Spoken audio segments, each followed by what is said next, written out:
Let's make it hurt.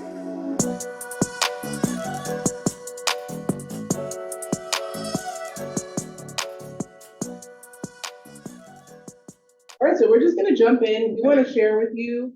So this is an ongoing project that we started in 2019. We've been back to the island to do this kind of work that we're doing.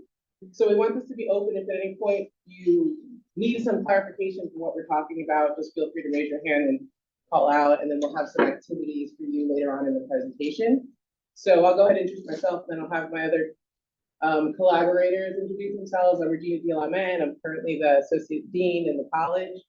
I'm also a professor of higher education from Ed Policy Studies and Practice as well. Hey, help yourself to food.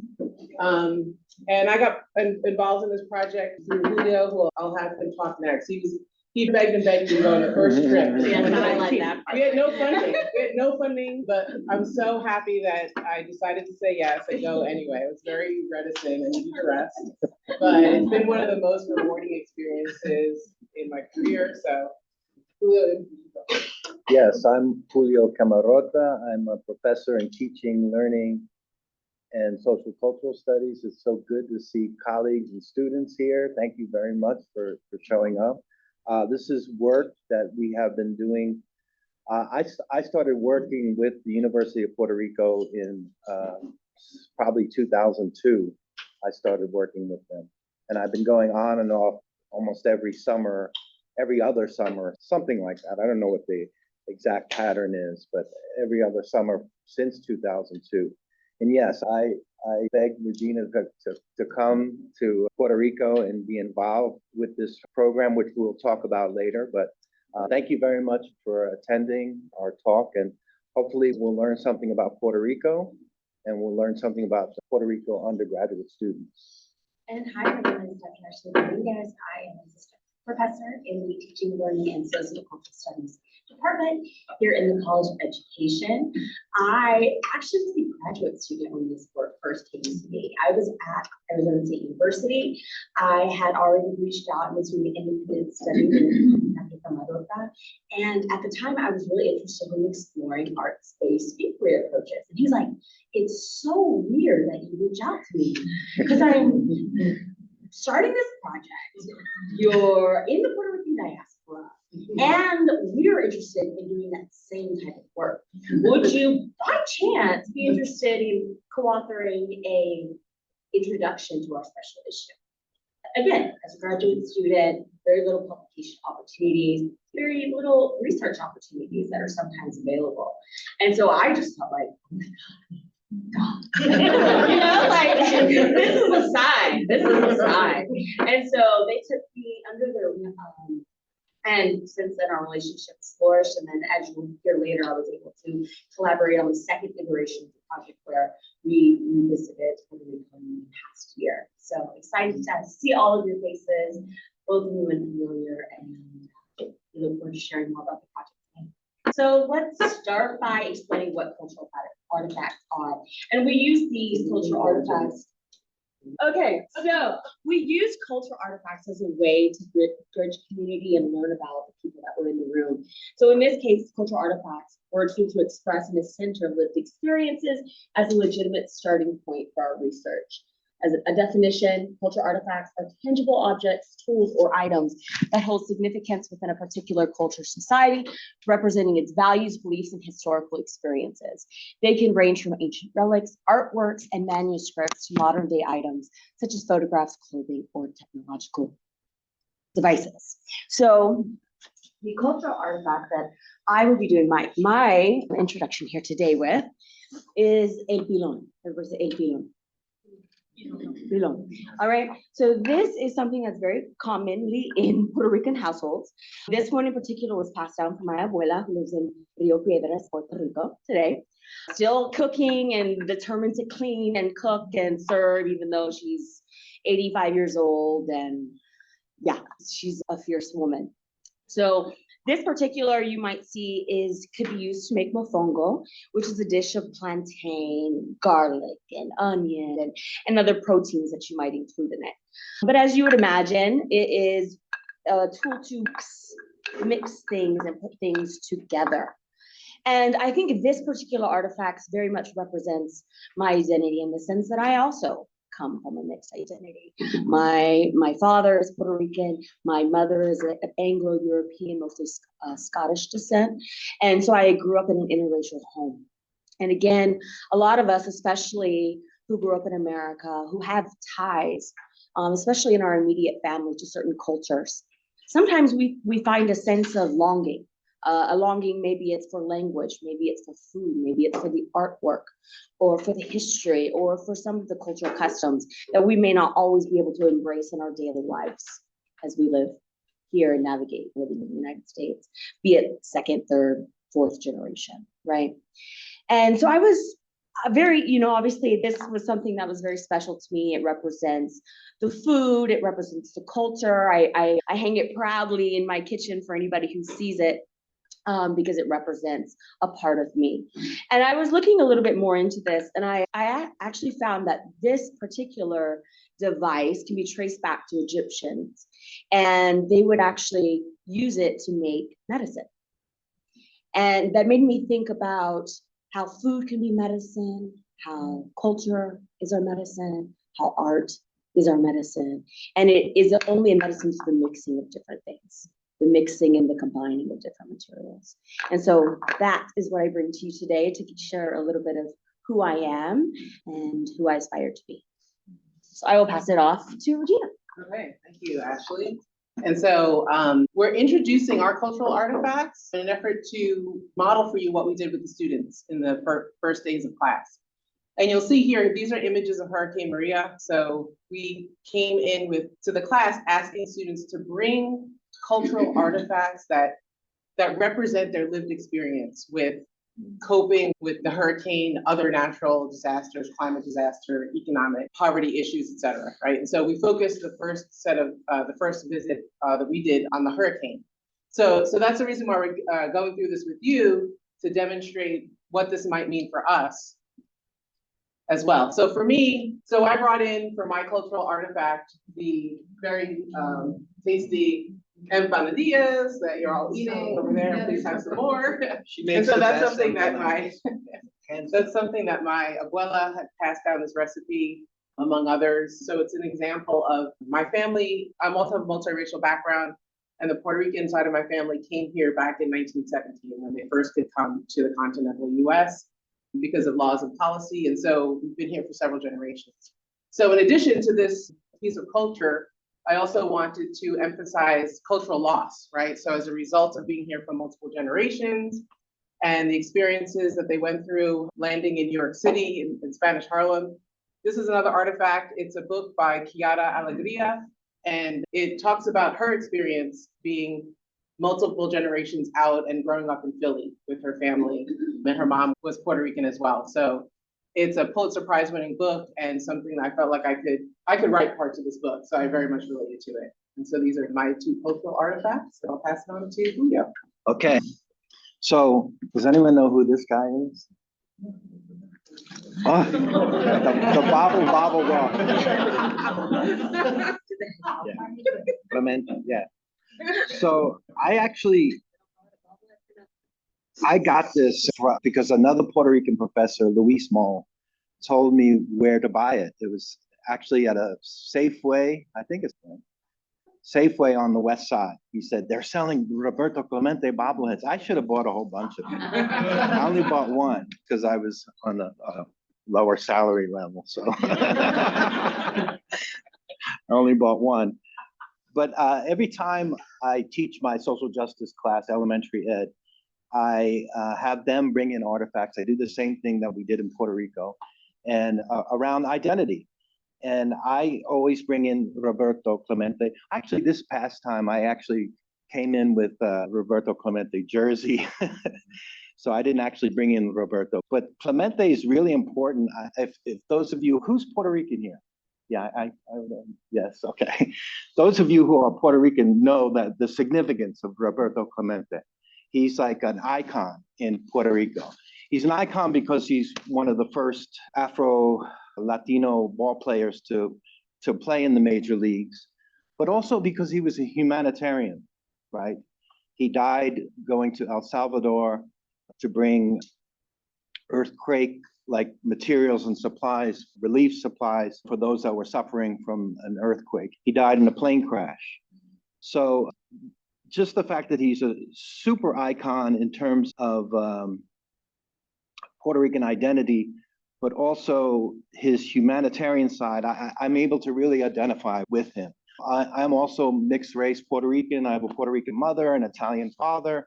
My mother was born in Mayagüez, Puerto Rico, which is on the west coast near Rincon. And so if you go to Puerto Rico, or you go to any store in Puerto Rico, or just walk around Puerto Rico, you'll see this number 21 everywhere, literally 21. So this is significant in the sense that we are, all three of us, part of the Puerto Rican diaspora. Now, we were engaged in this work, the most recent work, starting in 2019, post Hurricane Maria. Hurricane Maria was 2017, but there was a call from the University of Puerto Rico in Calle, and I'll get into explaining the University of Puerto Rico system in a little bit. But one of the campuses had a call for folks from the diaspora to come to Puerto Rico and provide research experience for their students. Now, the reason why this call went out, we have to start with La Junta, which is the local name for the board that was established through Promesa. And if a lot of people are unfamiliar with the whole relationship between the United States and Puerto Rico, but Promesa was, I believe, was introduced by Obama in 2016, and then was passed. It was passed by the U.S. Congress, and it's more or less a board, a fiscal management board that was dealing with the $72 billion budget crisis that Puerto Rico was going through. Now, you have to remember that this whole idea of U.S. Congress controlling the economy and politics of Puerto Rico goes back all the way back to when it was colonized by the United States in 1898. There were a series of congressional acts, the 4-Acre Act in 1900 and the Jones Act of 1917, pretty much established the Puerto Rican government by proxy. So the real control of the government is the U.S. Congress. So because they have this legitimacy to control the Puerto Rican economy, this oversight board was established in 2016. And the folks on this board are neoliberal, right? Meaning that they believe that the way that to deal with the budget cuts would be to cut public services. So the major public service that they cut was public education. All right, and I'll get into a little bit later. So as I said earlier, that we were invited as a part of the diaspora to come to Puerto Rico to provide research experience for their undergraduate students.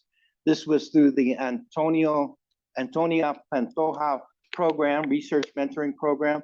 And Antonia Pantoja was a Black queer Puerto Rican scholar, educator who was instrumental for the development of Puerto Rican life in New York, but also in Puerto Rico as well. You can move to the next. So the idea of this mentorship program was to encourage folks from the diaspora to come to Puerto Rico, provide research experience by setting up a research project in Puerto Rico. And so mainly because one of the reasons why we were invited to go and to provide research experience was because in Calle, the campus of Calle, which is part of the system, public system, there is a requirement so that everyone before graduation needs research experience. And it was really difficult for them post Hurricane Maria to get that research experience because of multiple factors. People left, faculty left, the severe budget cuts, the lack of time that a lot of the professors or faculty had to teach more classes, right? So there was limited time for them to establish research programs. So this was set up mainly because there was, at this particular time, during the budget crisis and after Hurricane Maria, the United States, particularly institutions like our own, but I don't know if we did this here at the University of Arizona, but I think ASU did it. We can tap on ASU. But they would recruit students who needed to finish their degree, recruit them to come to the United States. So this was, the Antonio Pantoja program was in response to that, to make sure that Puerto Ricans stay in Puerto Rico, have their research experience, and be able to finish their degree in Puerto Rico. So who established this program? It was the Instituto de Investigaciones Interdisciplinaria. You like my Spanish? My Spanish is terrible. This was established in 2000, and I started working with them in 2002. So this is an institute that is really central to the research mission of the University of Puerto Rico in Cayey. So I have a little note here, I'll read it to you. The vast majority of UPR Cayey students, 61% come from public schools, and 71% are Pell Grant recipients. The student body is 99% Hispanic and 65% female, with a 5-year average time to degree. In the fall of 2017 and 18, enrollment consisted of 3,497 undergraduate students, of which 686 were first-time degree-seeking students. Degree retention, 86%, 2016 to 2017. Graduation rates between 45% and 49% are among the highest within the UPR system. So it's those numbers seem a little bit low, but they're good in comparison to the other campuses throughout the system. So next slide. So that's the beautiful campus, right? The Puerto Rico system, which I'll get into in a little bit, consists of, well, there are 11 campuses, and there are 8 undergraduate campuses. The main campus is Rio Piedra. Tostón, you went to Rio Piedra, right? Yeah. Yes, okay. So that's like the flagship university that does undergraduate and graduate work.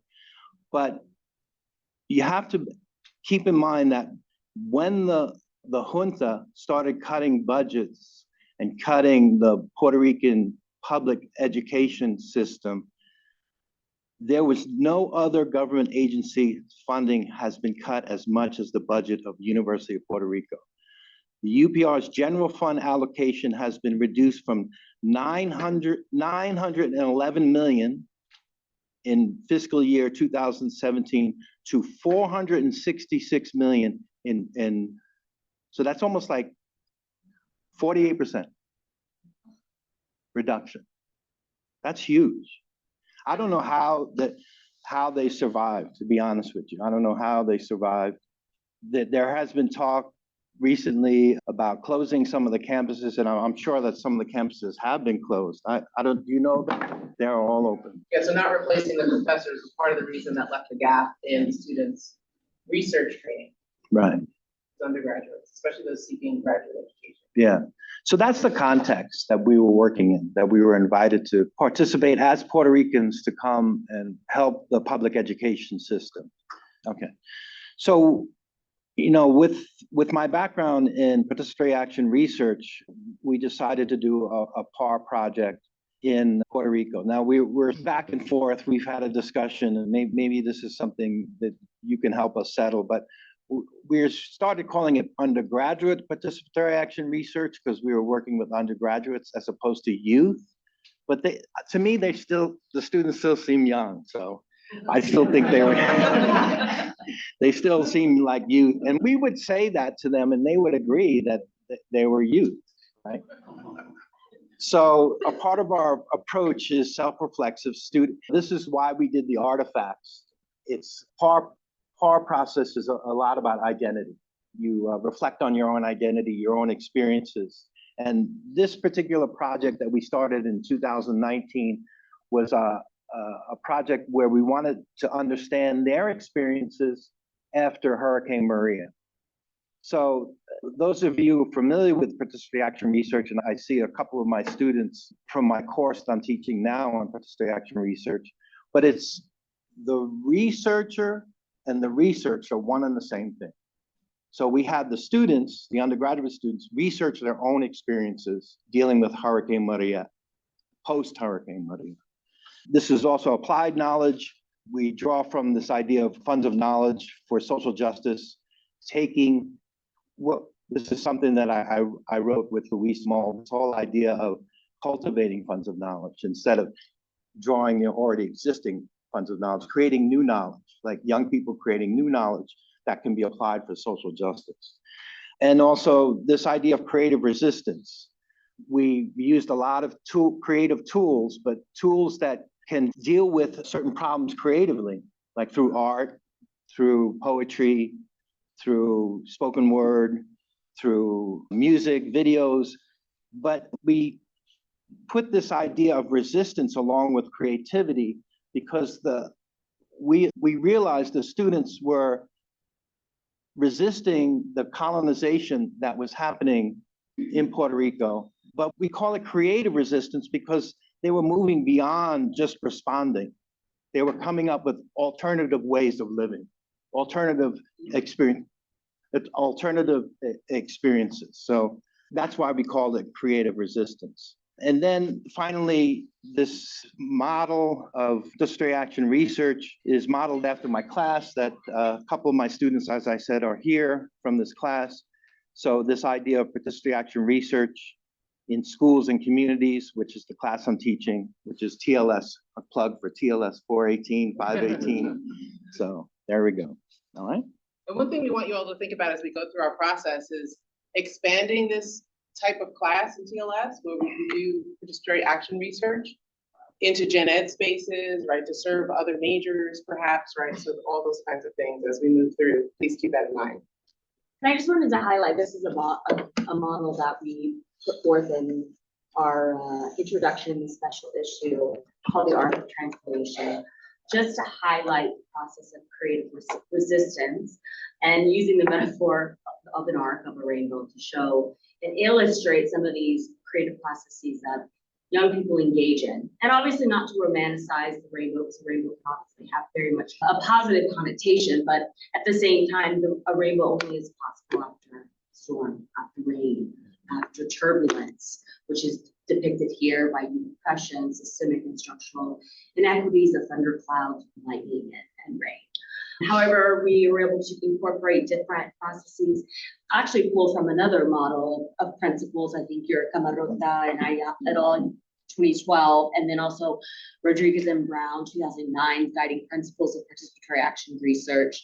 So here on the first arc is cosmologies, creative praxis, situated in critical inquiry phase, participatory, power within. This moves forward to a process of moving forward to rehearsals for future action, which drawn from Gasqual, moving forward to cultural action, and then leading to transformational change. That transformation sometimes manifesting in external ways, and then also internal ways, which are depicted through the flowers. The arrows are obviously bidirectional, showing that this is an iterative process, that there is no linear process in participatory action research. There is no step-by-step. This is not a recipe. That's why you often find that all studies are shown in such various competing ways at times. However, through this type of work, there are opportunities to foster identity, critical consciousness, leadership, and academic learning with young people. And then also, through their research, through their advocacy, there are opportunities for structural change, policy practice change, the building of relationships, as well as civic engagement and activism. All right, thanks, Ashley. And remember, the idea behind this process is that we're utilizing a creative expression of your own experience and identity as a legitimate starting place for thinking about how to go about research as an undergraduate, right? To center your own experience. So I'll start and go through, my colleagues will jump in. Our process in June 2019 was to have students focus on their families and communities and surviving the disasters of both climate and colonization, right? Because they both go hand in hand, and it's continued to be, our perception is that it continues to be a colonized space. So we were the 3 instructors at the time. A colleague You notice Gina anything about our Perez. hair? Sorry. Our Curly hair colleague piece. was there in 2019. Ashley had not joined us yet. So we were teaching a research methods class to students in multiple majors, from sociology to STEM fields to humanities, right? And so we used the PAR model as centering them and trying to move them from that place of their own experience to getting at root causes for their experiences of themselves, their communities, their families. So they started with the cultural artifacts, and we had designed the course around the concept of resilience. And if any of you are interested in more about what we did and the model that Ashley described, on our website, creativeresistance.arizona.edu, we have all the work that was published from this first visit and the model as well, right? So the students presented their cultural artifacts, and they came in with poems, with journaling they had done during the hurricane and its aftermath, paintings, photographs, social media memes, videos, handmade jewelry, and we'll get into this soda bottle planter idea that we'll center initially, right? And so this is one of our students, and she brought in these soda bottle planters that they had made. So her presentation was about this idea of how long the aftermath was, how long they had to sit and wait while there was no electricity, where days became weeks and weeks became months and months became half a year for some, a full year for some without electricity, right? So she was in charge of the little ones, right? So she was in charge of keeping the little ones occupied. And what she did was she was utilizing 2-liter soda bottles, right, to create from objects they could find and paint and whatnot to help them create these planters. And it was beautiful how she explained it, because eventually so much time had gone by that they started to replant from the devastation, right? Replant seeds so the young kids could be part of revitalizing. Because if you saw the picture that we showed, it's such a lush island, and all of a sudden it was just completely decimated, right? No leaves, no plants, flowers, anything that was around, right? So this was the cultural artifact that she brought in and talked about the trauma of living day after day. And as a young person herself, also having to care for the younger siblings in the community. One student, I'll just quickly go through some of these. Another student made jewelry, homemade jewelry with her abuela during the time, and then eventually started selling it for a small amount of money, right? Because then they had to start repairing their own homes, their own community spaces, right? And so she was engaged in that kind of work. Others brought in meaningful movies. This is a social media meme where people started getting on social media once they had access to share their experiences, right? So this is a really telling graphic of the flag of Puerto Rico being ripped apart and their attempt to sew it back together with a needle and thread. During these times, there was a lot of students also wrote their own poems. There's a lot of crying, a lot of expression, a lot of kind of group together. The students were comforting each other. This particular student had a whole set of journals that every single day, to preserve her mental health, she wrote in the journal. She tracked the phases of the moon. She did all kinds of things just to keep track of the dates, right? To keep track of where she was mentally and what she was experiencing. So she came in and showed the drawings, the writings of all these days. And you can see how the first few days, they ended up turning into day 57, day 68, or day 80, her log for herself of studying drawings, etc. So these are the kinds of things that students brought in. They were very much then engaged, right, in how do we think about this? And many of them actually shared that this was the first time in a space where they actually were able to talk about it. Because people were so much focused on survival that they didn't have the space to share. Like, many of them obviously lost family members, and they lost family members who had evacuated and left and never came back. We're here 2 years later, and they haven't seen their uncle or their sister or even a parent in years. I just wanted to show this because this is a student who, I always cry when I think about this, but his friend's birthday was coming up, right? So it was a few days in, about a week or two in, and they knew his birthday was coming up, but they didn't know if he was alive or dead. So he and his friends took a 2-mile walk to go find out if he was alive. They were happy to see that they were alive, even though their home had been destroyed and they didn't have any electricity. So they were here lighting like a single candle on a cupcake.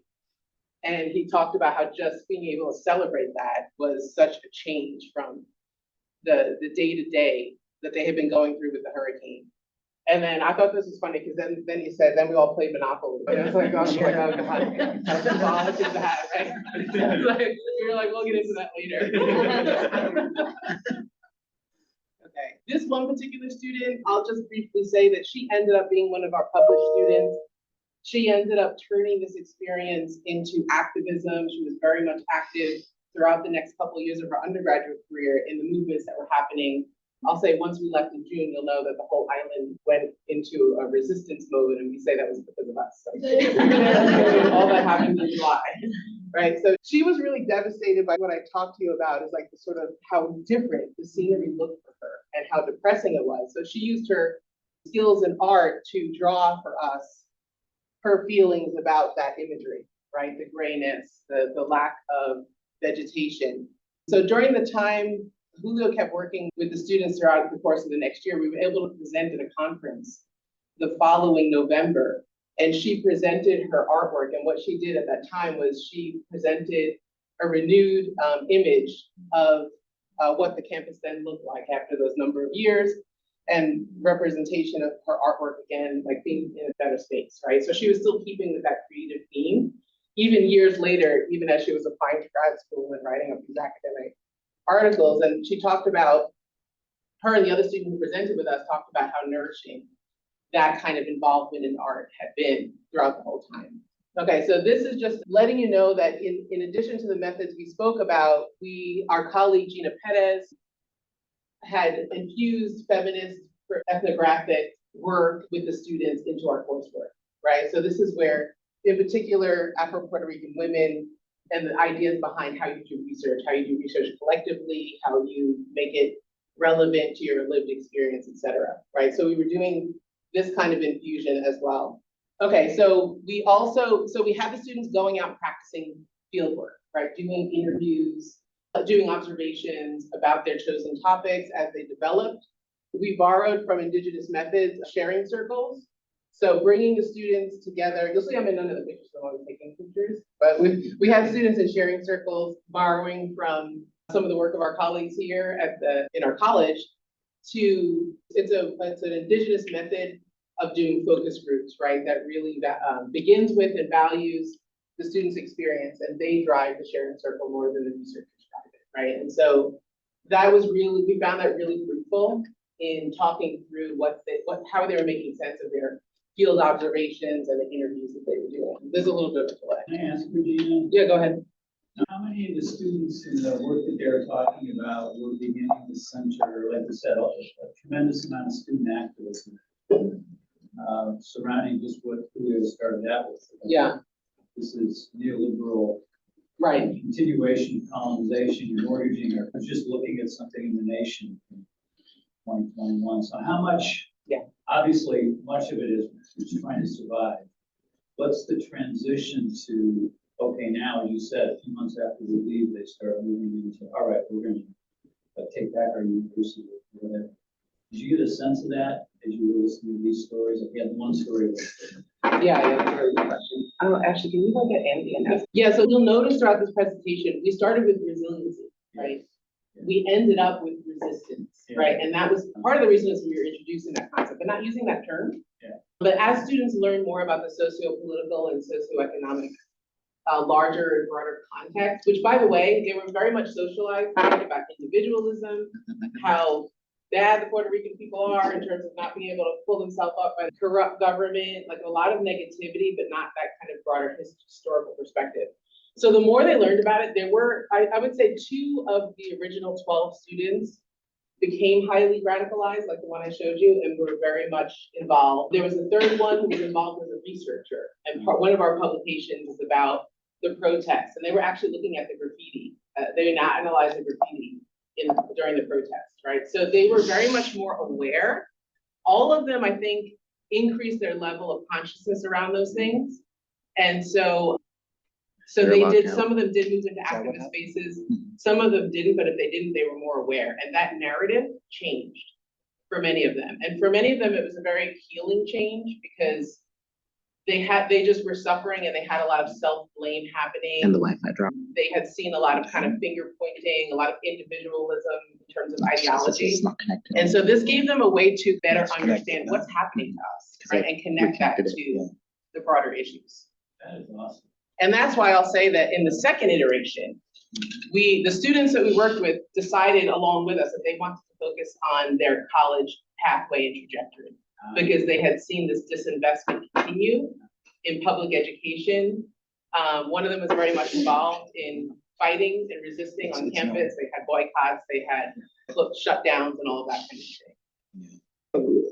The time we were doing this, and particularly the time after the hurricane, this idea of resiliency was really powerful for Puerto Ricans.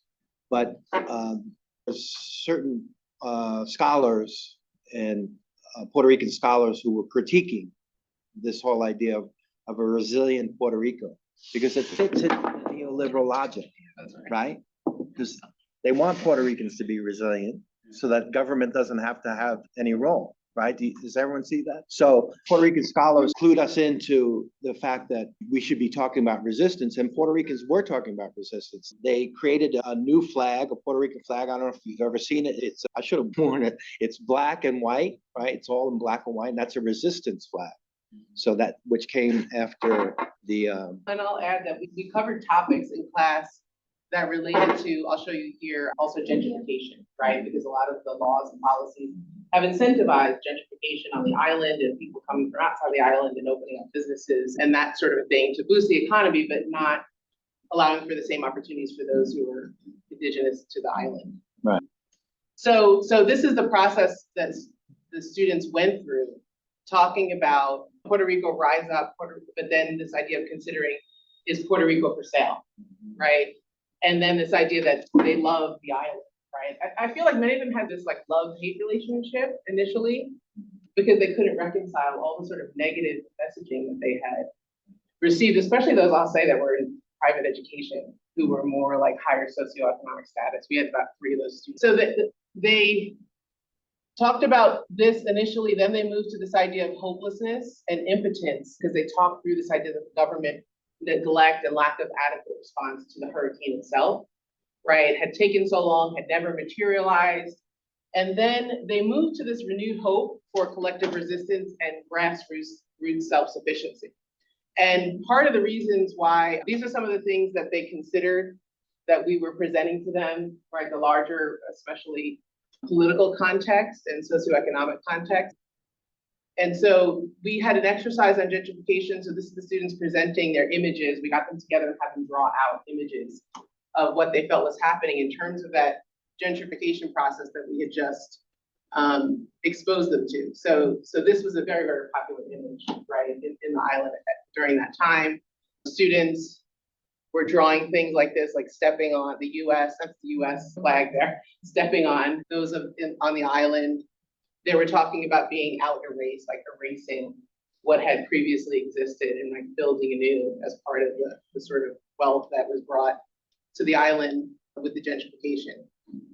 So how do they move to this sense of resistance and a more positive idea about how to move forward and more of an activist approach?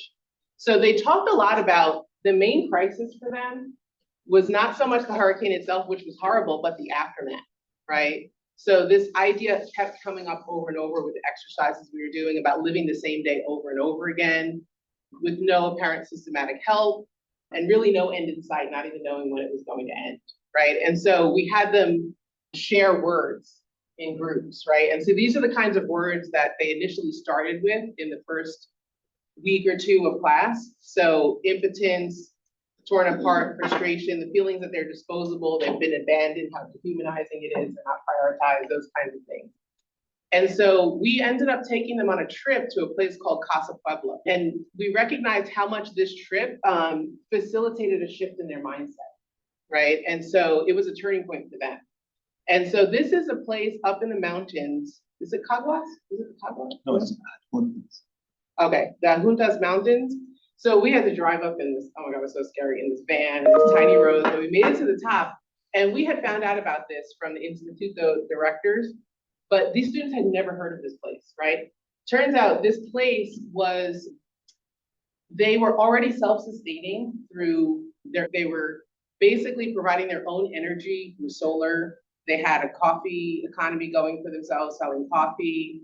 They were learning how to farm sustainably. So the idea is that through colonization, the island of Puerto Rico has become so dependent, and their economy is an economy of dependence, right? So this was an effort to be self-sustaining, right? A very small effort, yet they were very instrumental in the first few days after the hurricane, because they were providing energy to as many spaces as they could. So since then, they've grown a bit and have different locations, but for the students, it was just an awakening for them. So this is just what we did was have them do a field note afterwards and do it in the form of a poem, right? And so this is just some of the words of the students where they say, we learned a little bit more of Puerto Rico, a place that encourages us to fight for our island. And that word is highlighted because these are the kinds of words we then started hearing. Pueblo also they have collaborations with some universities in the UC system, learning about energy, some STEM, environmental issues, right? So they're doing a lot of kind of learning, and at the same time they're doing this work and self-sustaining. So this transformed their sort of engagement with their own resilience into this idea of resistance, right? And so students move from survival toward more of a realization that this is an ongoing, regardless of the hurricane, which is horrible, it's an ongoing catastrophe, an economic one, right? Whenever there's a climate crisis, it's going to be realized through the way the government and the economy is operating, right? So they learn more about infrastructure and how that can cause, without support of that infrastructure, devastation can happen. So they started using more of these words in the sharing circles, like love, resistance, struggle, unity, this imagery of joining hands, working together, and more hope, right? So we saw this transformation through a little over a month that we were working with them. This is one example of a student. A decima is a lyrical tradition in Puerto Rico, and she decided to utilize this format for her field note, right? And so I'll just give you a sense of what she wrote, and notice how she's talking about the heart, how they fight together with culture and education. They gave a presentation to the students, right? So this idea of incorporating culture was part of the way they got buy-in from people in the community, which at first was difficult. So they also were using a cultural, arts-based, music-based way, an entree into being part of this. So I know, Corey, this is probably something you'd be interested in. So they talk about how they defeated the whole, they cultivated hope with music and dance, they take care of the land I love.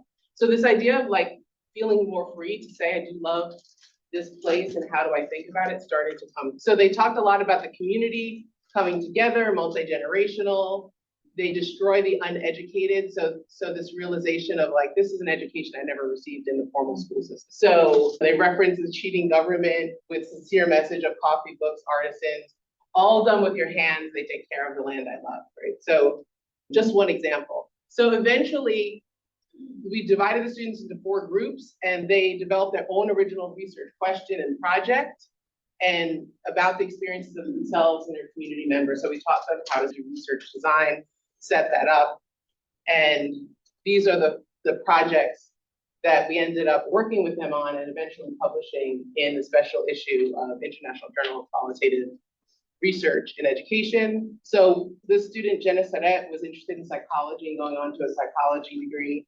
So she and her group, she was the only one who was left after a year and a half of working on this kind of an academic pursuit, but psychological effects before, during, and after the hurricane, this idea of mental health being a stigma, those kinds of things. Adriana worked on political participation. She was the one that became more of an activist. Government, Deyanira worked on the influence of government negligence in terms of hospitals, clinics, and pharmacies. She was interested in going into a health career, obviously. And so art as resistance, migration and culture. So these students were the ones who had observed and attended all the protests and analyzed the art that was used in protest. This is all on the website. This was we worked jointly with Yadalis, one of the students, to present our process. So this particular article talks about how we did this process, right? Cultivating hope through creative resistance. So all of these got published in the special issue. Okay, so the 2023 project, we added Dr. Domínguez And so that was when, after that whole experience, we decided, let's intentionally add in the art component, right? So having Ashley a part of this really accelerated that for us, and she helps us think through how do we infuse it with art. So this is us, this is all of us with Ashley in there. Okay, so this particular year, we focused on students surviving the challenges of college going, but again, emphasizing that context of economic disinvestment in the university system and this idea of disaster capitalism, which several scholars in Puerto Rico had written about that, right? And so they had influenced us, and we were passing that on to the students. So I don't know if Ashley, you want to talk about arts-based elicitation? Yeah, so generally speaking, arts-based elicitation is a way of taking art and using it to elicit responses from participants.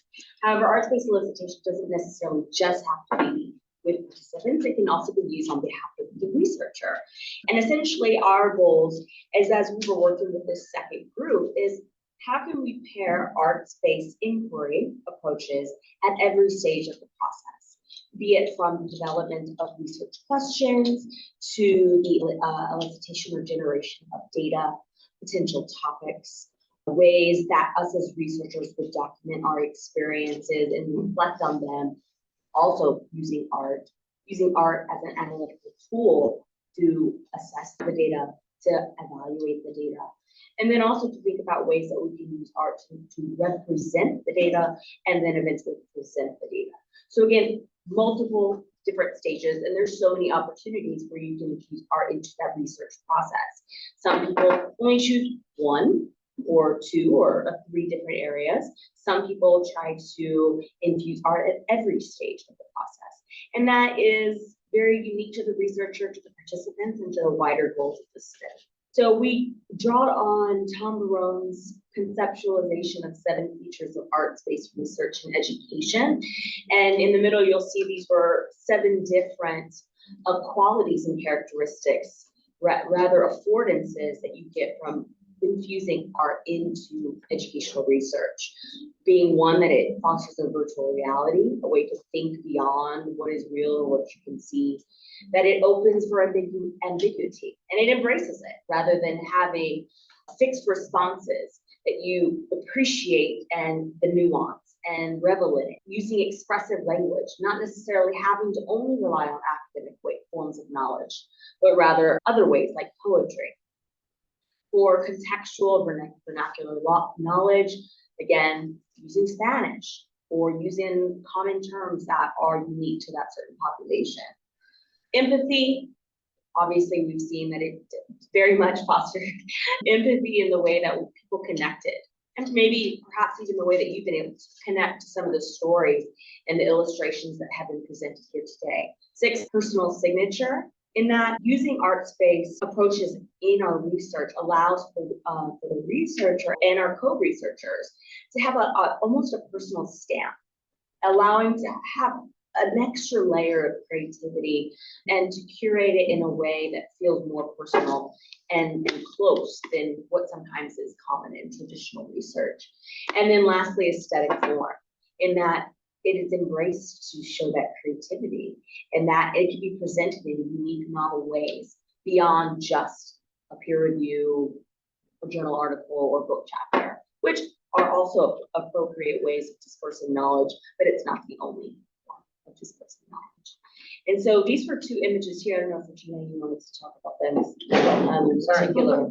Yeah, so as Ashley was saying, this unique arts-based approach can happen at data collection. Some of you are familiar with photo voice or photo elicitation. But then what Ashley taught the class is that you can use creativity throughout, not just at the data collection stage, but when you're analyzing, when you're presenting, and when you're disseminating. So this was an exercise, since they wanted to focus on their college pathway, we asked them to draw a representation of their college pathway, meaningful representation. So this student, you can see the tier there. A lot of noise coming in, but this idea of having to make a choice, right? So she was emphasizing that. This student was saying 2 sides of herself. This side is like dropout, wordless, depressed, like the sort of negative aspects of her experience, and then the sort of positive aspects. And here she has positive words that her support system was giving her, right? So this idea of having a dual nature around college going. And I want to add, what's interesting that from a researcher perspective is that you see such a division and splitness that they're experiencing, right? So that's a theme that immediately emerges from the data, and we get it from the visual representation that maybe not always is expressed through words. Right, so having them draw it first and then having them explain really just elevated the level in terms of being able to understand them and then being able to express themselves. Okay, so we'll talk about the tree exercise that he uses in YPAR and how we use that in our UPAR class. So the tree exercise, it's the problem tree, right? It's a sort of artistic representation of a tree. You use the different parts of the tree to have a discussion around a problem. So the trunk, you would write the problem, whatever the problem is, whether it's colonization, whether it's neoliberalism, whatever the problem that you're dealing with. The branches, or the branches and leaves, would be symptoms, right? Symptoms of the problem. Well, the reason why you want the students to think about symptoms is because in many cases, students often root causes and symptoms. So they need to have a conversation. What are some of the symptoms of colonization? Whether that's economy, whether that could be lack of representation. Those are the kinds of things that would be symptoms of the particular problem. Now, the eventual goal is to have the students draw out the roots and talk about what are the root causes. The reason why we want to have the students draw out the root causes is because that's where we want to focus on in terms of their project. So, for example, root causes of colonization could be capitalism, could be multiple things that deal with power, could be power. So then once you have the tree filled out in terms of the branches, the trunk problem and the root causes, you then write out a question that you would want to answer in terms of a research project. And the question would include both the problem and the root cause, right? The symptoms, we're not too worried about. We're worried about the root causes of the problem. So this is an example of one of the where are the roots on this? Thank you. We didn't get to the roots. So the problem here is neglect, teaching, and pedagogy, right? So at this time when we were doing this project, which was over a year ago, was it this summer? Earlier this year. During the summer, one of the problems that they were having at the university was neglect around really implementing pedagogy that is engaging. So that really wasn't happening not so much at their university. So this is their problem tree. So they looked at school symptoms of neglect would be school closures, college dropout, student low esteem, poor student learning and preparation. And so these are the root causes: UPR system, the departmental differences, lack of job security. So quite a few of the professors lack that sort of job security that we tend to have sometimes. And then, can you read this? Like formal versus informal. Yeah. Formal You get salary the idea. differences. Yes, you get the idea. So I guess we want you to engage in this process right now. Yeah. So, Well, in a minute. in a So minute. you can start doodling if you want, but we just wanted to give you a chance to use markers. But if you wanted to draw out your tree, and we'll have people in the Zoom breakout rooms in a minute to draw out this tree and think about it. But I wanted to take you through a little bit more of the field trip we did this time around, which was to the main campus of the university. Some of the students haven't been there, right? So we drove them out in a van. And so this is us, and it was the building, the architecture is much more prominent on this campus. But what we did was we took them to this library archive that none of them knew about. And it was about the history of the island from colonization on, right? So they had preserved old books and they spoke to them about the history and what that meant and the sort of the heyday of the university and then the sort of current decline, right? And this idea that they're preserving it and doing everything they can to preserve the valuable history. But the students were astonished they had not known about this, right? They hadn't had that opportunity. Kaye is is out more in the rural region, right? It's a higher poverty region. So then we have the students do a field note again. So, right, this is just an example of one of the students, what she wrote here was a short story piece about her visit. Another decided to do a drawing. This actually produced this drawing, it's very impressive. I guess we attracted all these artists, right? And the students were just crying and they were so supportive of each other because it was just so meaningful for them to learn about this history that no one had taught them before, and applying it to their own experiences and the research that they were doing. So this is an image that one of them took during the trip. So she handed that in as her artifact or her field note, her expression of the visit. So the writing that you saw before, she ended with this question: if there's so much history of greatness and success, why are they dismantling the art? Right? And so the students were crying reading it. They were just very upset about the fact that this infrastructure was being dismantled before their eyes. So now what we'll have you do is the problem trees. So if, Andy, if you can break this people in the Zoom up for people who are left into about groups of 4 or so. So we have about 17 left in the Zoom. Just talk through what your problem tree might look like in your group. Yeah, so these are some guiding questions. I'm not sure what this is. The idea is to have a discussion. Yeah, it's more so to have a discussion. Feel free to do the art while you're. This is a very popular education kind of mode of thinking, in a sense that the real learning happens in the discussion. I can't get there. Between the problem, what are some of the symptoms, and the differentiation between root causes. So you could choose whatever problem that you want. We highly recommend that you choose a problem that deals with the institution. So Right. So if you can see part of these guiding questions here are. But essentially, yeah, essentially the first one is, what problem have you experienced in higher education? And then, so for instance, that could be the center of your tree. Right. And then you can brainstorm, well, what are some of the root causes that contribute to why this problem exists? And then you can later think, well, what are the effects of this problem? Who is affected? What practices or policies happen as a result of this problem? So again, we're taking that problem and we're sandwiching it between cause and effects. So go ahead and chat and we'll walk around.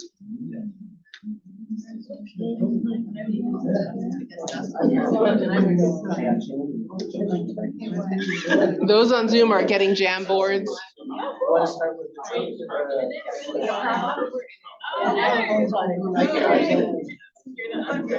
Yeah.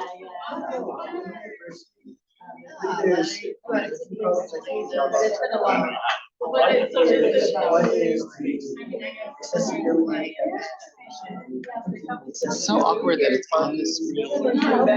I tried to click it, but it wouldn't let me click it. Maybe So.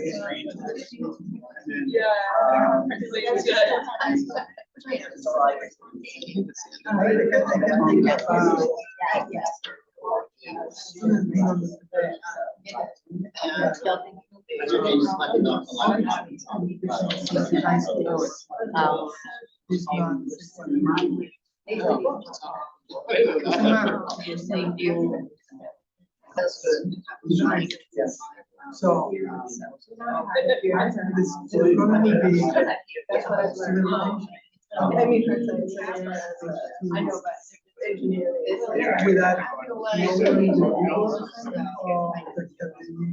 also without changing quality. Maybe that should be on. Okay, I like that. I think, no, but I think. it's not a fully fledged, thought out idea. Yeah, obviously you just started, but who wants to share? Right. What you were drawing as you were. Preliminary thought. Go for it, yes. Yeah. Thanks. Maybe you can hold it up, yeah. So we're trying to tackle whiteness. Whiteness, That's the okay. problem. Yeah. That's the reason that we do this in some roots like that. Specifically, we've got hidden power as students. Root cause of hate and power, okay. And then up and kind of subroot is this fear of losing power. That can create discourses of whiteness. It branches several things: racism and out of that oppression, white fragility, white innocence, that's innocence. Okay, so you can see how this can be a thinking tool as well as a way for you to think about, how do I present an abstract concept like this to my students, right? How can I utilize this as a way to get them thinking about these kinds of concepts. Let's give snaps to our volunteers. Do we have another volunteer that's willing to share?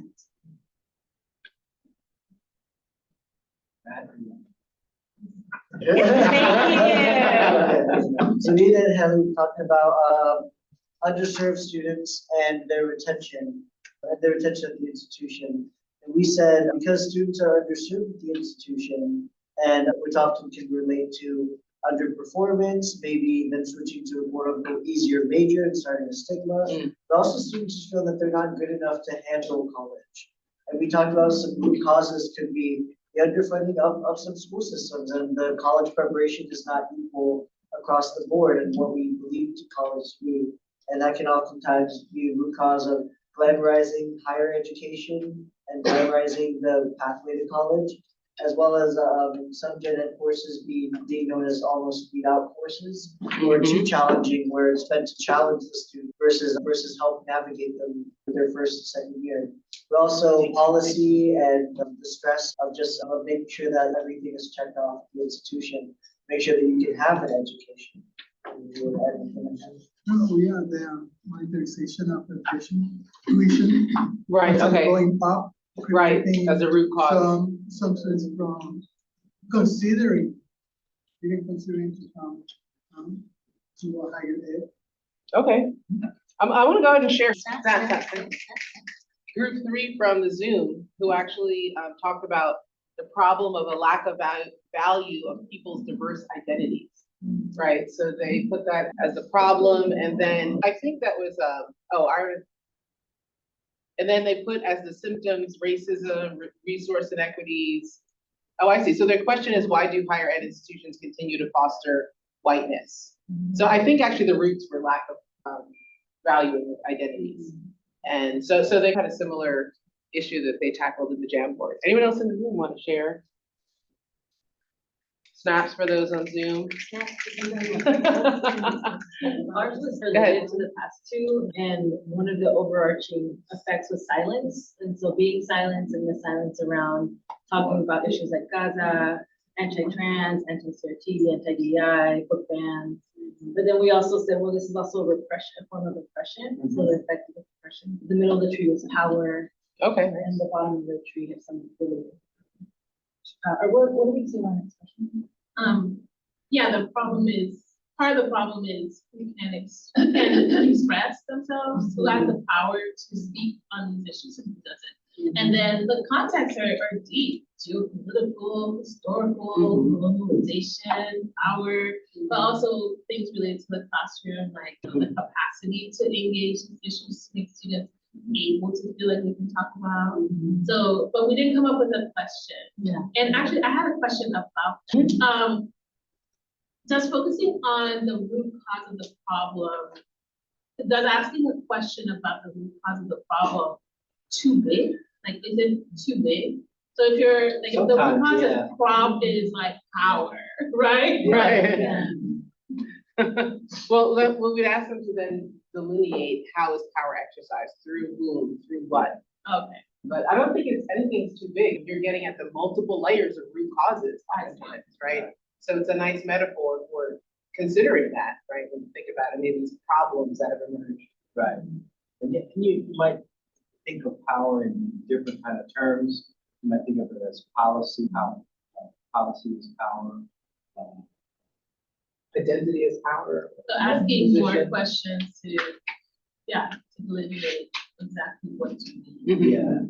It's really the tree is a tool to help students envision that. Because Those in my roots. experience with young people, when you ask them in car settings, when you ask them, well, what do you want to change in the world? And they're like, racism, poverty, and they come up with these huge topics. Yeah, you have that's to- good. Exactly. But like, Those are the how- roots. They're starting with the roots. Right, they usually start with the roots, right? Yeah. And how to create an actual Right. project. Right. Well, what And problem springs from those roots, right? What individual problems? And act, yeah. And I'll Interaction. also add through use of storytelling and specifically students being able to reflect and think on what have I experienced? What am I seeing firsthand?